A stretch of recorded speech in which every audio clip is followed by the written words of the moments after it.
పిల్లలు ఈరోజు మట్టి వినాయకుని కథను మీకు ఎలా తయారు చేస్తారో మరియు ఎలా పూజ చేయాలో మీకు ఈరోజు వివరిస్తాను. మొదట మట్టిని తీసుకోవాలి. వినాయకుని విగ్రహముని తయారు చేయాలి. మనం చిన్న చిన్న పిండి వంటలు చేసుకోవాలి. మోదకాలు, లడ్డూలు. ఇవే గణపయ్యకు ఇష్టమైన ఆహారం. మోదకాలు ముద్దగా, తీయగా ఉండాలి. వాటి వాసనకే దేవుడు ఆనందిస్తాడన్నమాట. తర్వాత మట్టి వినాయకుడి ముందు దీపం, అర్చనలు చేసి ప్రసాదాలు పెట్టి, పూలు వేసి పూజ చేయాలి.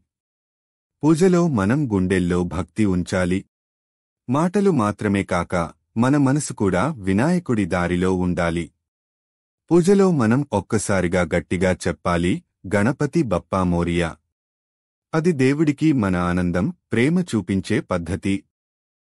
పిల్లలు ఇప్పుడు మట్టి వినాయకుణ్ణి ఎలా తయారు చేసి పూజిస్తారో స్క్రీన్లో చూద్దామా?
పూజ తర్వాత పిండి వంటలను సమీప కుటుంబ సభ్యులతో పంచుకుంటే మంచి శ్రేయస్సు, సుఖం కలుగుతుంది. అలా సంబరాలు చేసుకుంటే కుటుంబం మొత్తం ఆనందిస్తుంది. ఇది కేవలం విందు మాత్రమే కాదు, మన సంస్కృతి, సంప్రదాయానికి గుర్తు.